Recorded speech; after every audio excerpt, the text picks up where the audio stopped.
সৰুতে পোৱা দুখবোৰেই ভাল আছিল। হাতত বা ভৰিত লাগিছিল, তেজ ওলাইছিল, বিষতে কান্দিছিলোঁ আৰু এদিনৰ পিছতে ঘাঁহখিনিও শুকাই গৈছিল আৰু বিষবোৰো নাইকিয়া হৈ গৈছিল। কিন্তু এতিয়া সদায় দুখ পাওঁ, কিন্তু আগৰ দৰে কান্দিব নোৱাৰোঁ। আগৰ নিচিনাকৈ এদিনতেই ঘাঁহবোৰো শুকাই নাযায় আৰু বিষবোৰো শেষ নহয়। আগতে দুখো পাওঁ আৰু ঘৰতে আহি মাৰ মাৰো খাওঁ, কিন্তু এতিয়া মায়ে দুখ পাব বুলিয়ে নিজৰ দুখে প্ৰকাশ নকৰোঁ। কোনোবাই সুধিছিল জীৱন মানেনো কি? জীৱন মানেনো কি এটা লাইনত মই কেতিয়াও ডিফাইন কৰিব নোৱাৰোঁ।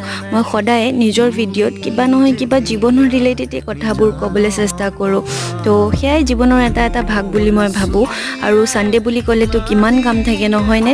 ৰাতিপুৱাই উঠি স্কুটিখন আজি ধুলোঁ, যিহেতু মানে সদায় লৈ যাওঁ মই, সেইকাৰণে ধুলোঁ, ঘৰ মুচিলোঁ, তাৰপাছত পিঠাগুড়ি অলপ আছিল খুন্দিলোঁ আৰু মই এতিয়া অকণমান ষ্টাইল কৰি আছোঁ। মানে ষ্টাইলটো নহয়, জাষ্ট দুখনমান ভাবিছোঁ ফটো। মেকআপ মই কৰিব নাজানো দেই, মই এনেই পাউডাৰ ক্ৰীম লগাই মিলাই থৈ